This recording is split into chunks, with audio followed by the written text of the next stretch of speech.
ترفندهای ارزشمند زندگی که بعد از 40 سال زندگی کردن تازه یاد گرفتم. ماسک های استفاده شدت رو دور ننداز، نوار فلزیش رو در بیار، برای بستن کابل ها عالیه. مسواک های استفاده شدت رو هم دور ننداز، با فندک گرم کن، بعد خمش کن، برای تمیز کردن شکاف ها و جاهای غیر قابل دسترس عالیه.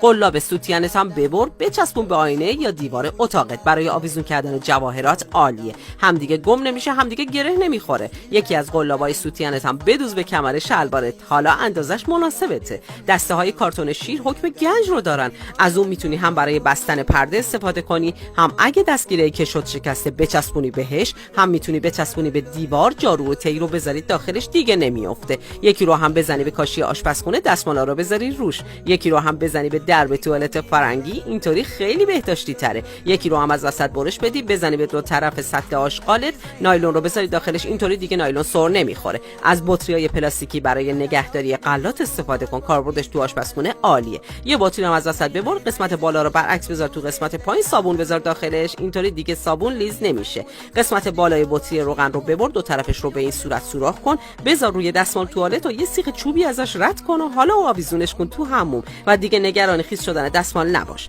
یه ظرف مایع لباسشویی رو مطابق ویدیو طراحی کن، با چاقوی تیز برش بده، دست را هم به شکل آفتاب گردون برش بده، کپش رو هم سوراخ کن. همچین گلدون قشنگی رو هیچ جا نمیتونی بخری. از یه بطری آب بزرگ برای درست کردن قفسه حموم استفاده کن. بطری رو مطابق شکل علامت بزن، یه دایره رسم کن که با دهانه یه بطری مطابقت داشته باشه. دایره رو ببر، کپش رو هم سوراخ کن، سر بطری رو داخل سوراخ بذار و در پوش رو ببند. حالا شما یه قفسه داری. حتما این پست رو لایک کنید و 3 تا قلب قرمزم برای من بذارید عزیزای دل.